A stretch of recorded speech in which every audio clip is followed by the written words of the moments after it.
Assalamu alaikum kids, how are you? I hope you all will be fine. I am fine too. Our today's topic is soft and hard G. Today we are going to discuss about the two sound of the letter G, which is known as soft G and hard G. The soft sound of the letter G is just like the sound of J, and the hard sound of the letter G is just like the sound of G. Okay?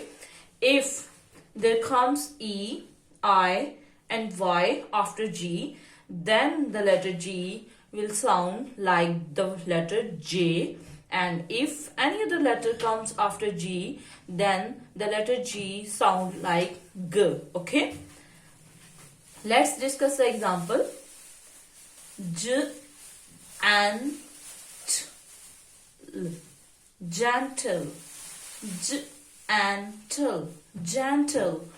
Here the letter G is producing the J sound. Why? Because of the rule that if the letter G is before the letter E, then the G says J sound, okay, instead of G sound.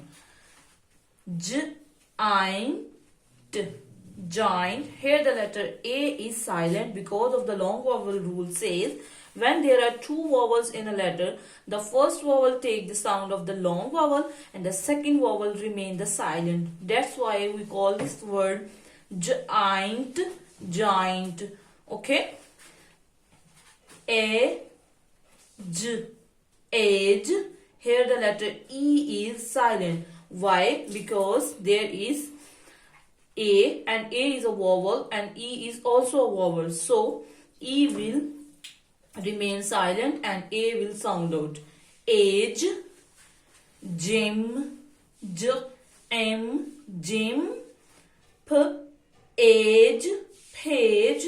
Here letter E is silent and G is sound like J. Okay, these are the example of the letter G when it gives J sound instead of G sound. Now move on to the next sound of G, which is known as the hard sound of G, and the sound is G. Okay, G or go, gl. This is a consonant blend.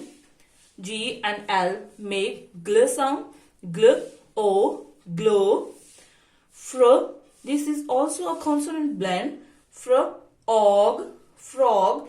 Here the letter G produce G sound instead of J. Okay, and this is the hard sound of letter G. Gl, as, glass. Gr, as, grass. Goodbye everyone. Do your own practice. Stay blessed.